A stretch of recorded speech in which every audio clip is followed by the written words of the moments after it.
What's up, good people? So about a week ago, I came on and I asked you guys a question. I told you I want you to tell me what your answers were. Then I would come back and respond. What I talked about was women having walls built up, which is a good thing. And what happens is you have women who have gone through relationships where they've been hurt, where they've been mistreated, and relationship ends, and you build a wall to protect yourself from being hurt again. You don't want to be hurt again. It makes sense. But the thing I posed last week was that you build a wall to protect you from being hurt. You have the one guy, let's say on the left, who approaches, he has an interest. That wall that you have built protects you from being hurt by men who bring you unwanted attention, who don't have, who have ill intentions. But then there's also the guy on the right that approaches, that has a genuine interest.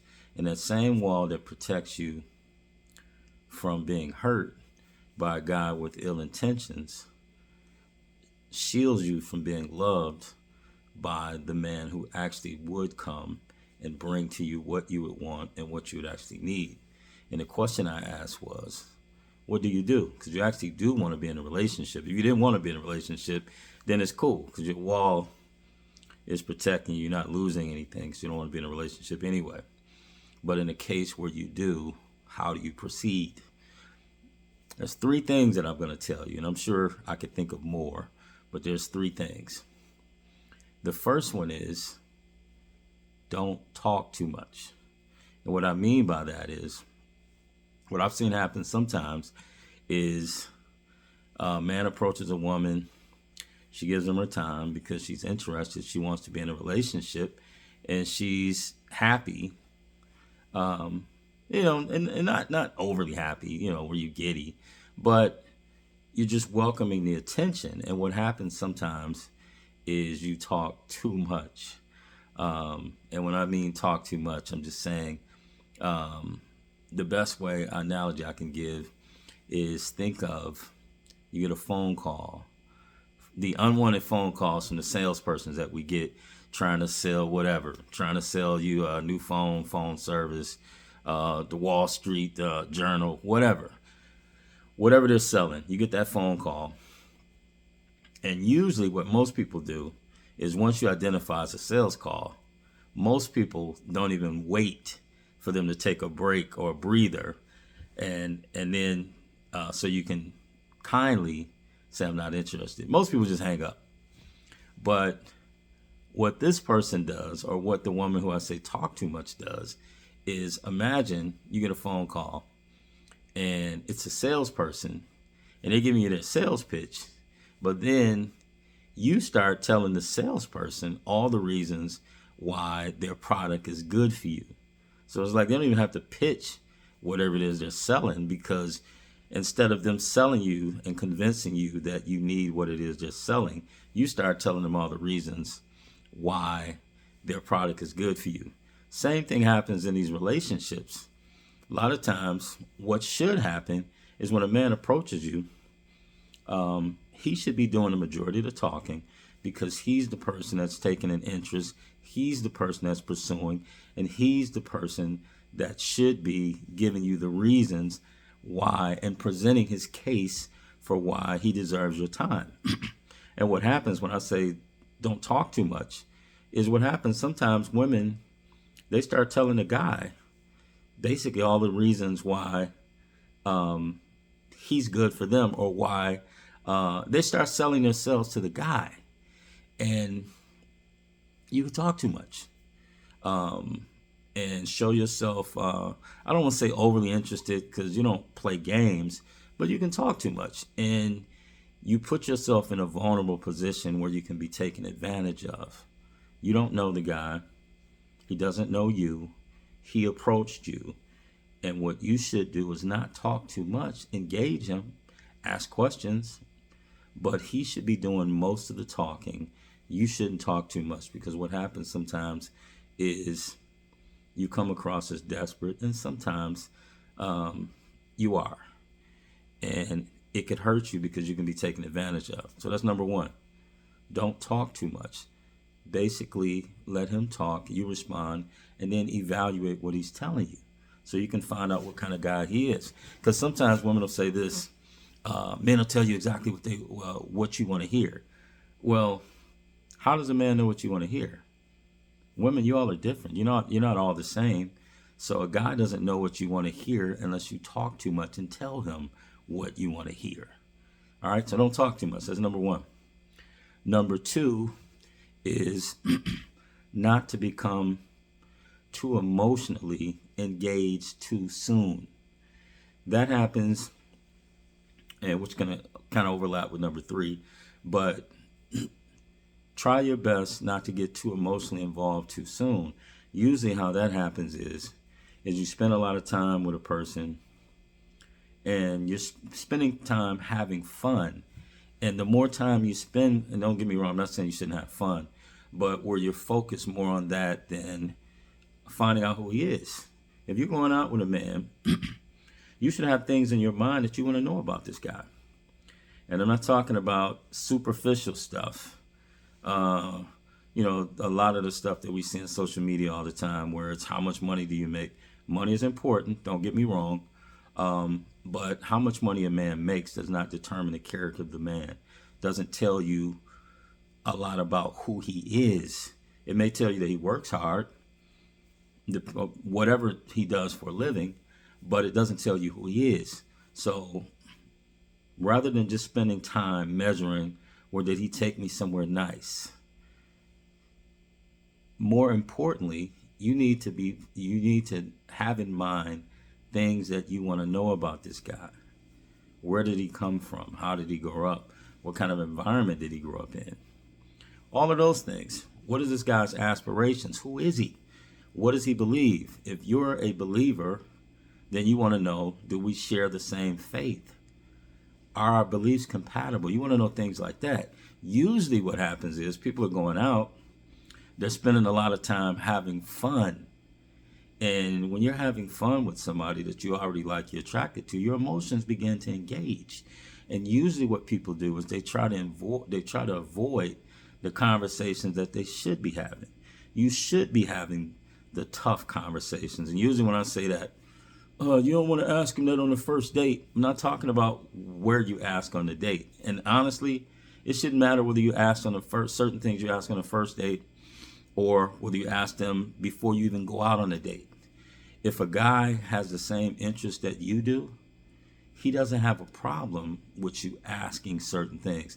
A guy that wants to get married and he dates for that purpose, he doesn't care if you tell him before you even go out, look, I date for the purpose of marriage. I'm not dating to have fun. I'm just for that reason. Of course, you want to have fun while you're going out, but that's not the sole purpose of going out. Or if you tell a guy, look, I'm not planning on engaging in sex with you till I get married. And you will get guys, think that that's crazy, all that kind of stuff. Whatever. That just means you're not on the same page. If that is your desire, you're trying to hold fast to your profession of faith, then you actually want somebody that shares the same values along those lines as you do. All right. So focus, know what it is you want, and have a plan for your date. It shouldn't just be fun, but the purpose of the date is to find out who this person is.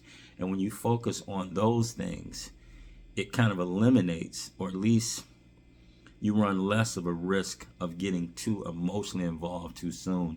Because what happens then, when you become too emotionally involved too soon, when your emotions engage too soon, you have less discretion.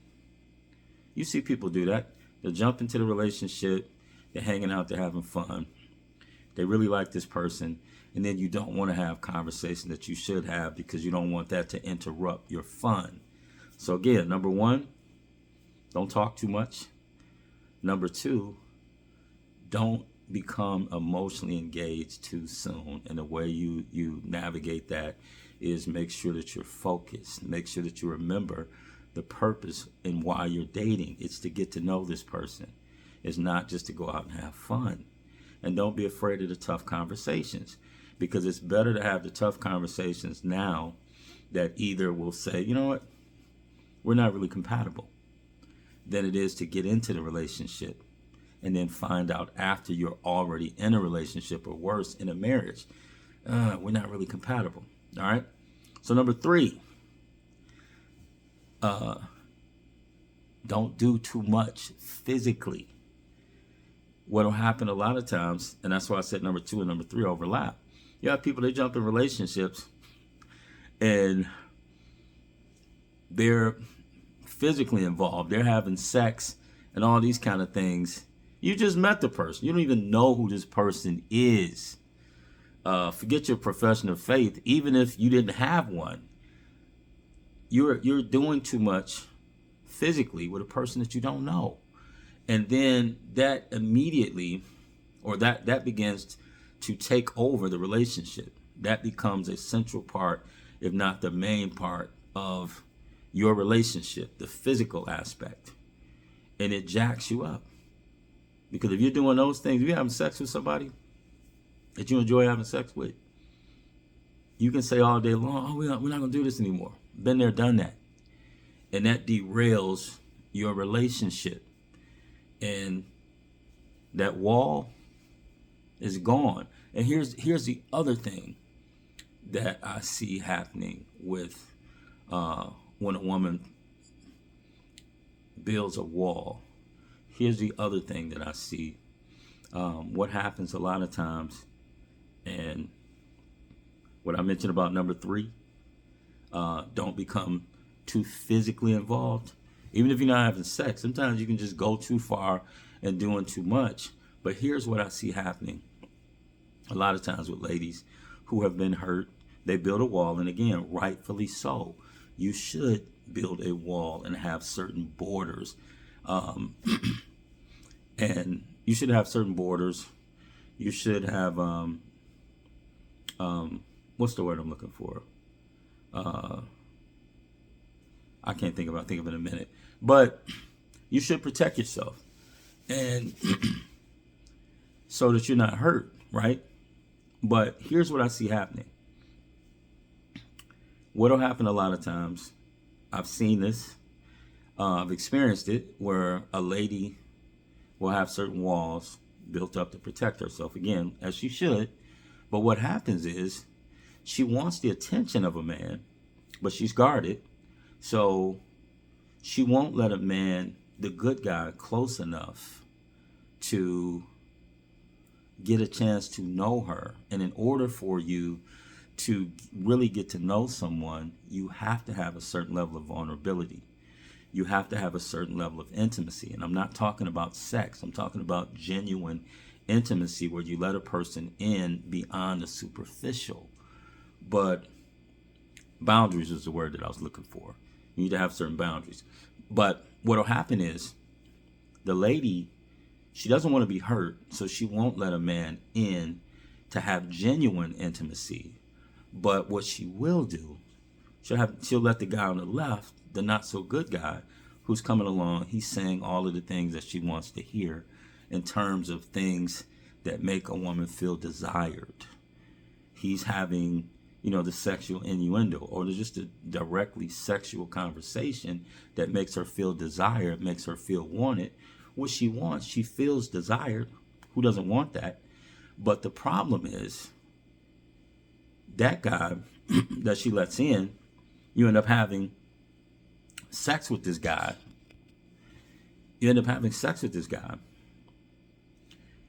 No real intimacy. And the good guy who actually wants to really know you intimately, that you're afraid of. So your wall prevents you from having a relationship of any real value.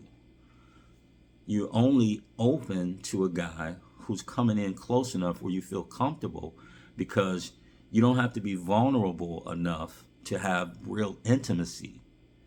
But you'll let a guy in close enough where he can say the things that make you feel wanted and all of that. And then it ends up becoming a vicious cycle. Because that guy, the guy that's just looking to have sex, he doesn't care about getting to know you intimately. he doesn't care about who you really are.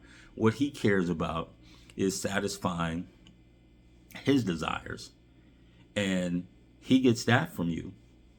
And after a while, what usually happens is, because a woman has opened herself up, she's opened herself up to trust this guy, because you've had sex with this guy. One or two things will happen. She'll let the guy in because now we've done this. Now I'm willing to have more. He don't want more. And so what'll happen is he will either, if she keeps pressing him and it becomes too costly for him to have this relationship because he don't want any more than that, he bounces. He's gone. The other thing that can happen is that the woman can just decide, I'm just cool with having these types of relationships, which isn't good for her. Then you become this hard, callous woman who won't allow yourself to have any real relationship where you have real intimacy with a man, where your relationship could really develop into a real relationship that hopefully will lead to marriage. You can't have that because you won't let a guy in close enough, and then the guy that's talking crazy, talking wild, and the stuff that you actually like or you want to hear that makes you feel desired, you have that relationship with him, but it's not going to go anywhere. So it's like this vicious cycle that does more harm than it does good. All right? So to recap, you have your wall built up, which you should. You need to protect yourself. Unfortunately, you shouldn't have to, but we got scoundrels around here. So you have to protect yourself. Every guy ain't a good guy. Every guy ain't a bad guy. You don't know who is who. And you're trying to find it out. So to recap, number one, don't talk too much. Let him do most of the talking, and you evaluate, get a chance to find out who he is and if he's someone worth your time. Number two, don't become too emotionally engaged too soon. Protect that as much as possible by focusing on the purpose of your interactions. You're trying to get to know this guy to see if you're compatible. And number three, don't do too much. Don't do too much heavy petting, any of that stuff. Definitely not having sex because it derails the relationship. All right? That is my answer, folks. Thank you for listening. Like, comment, share. All right?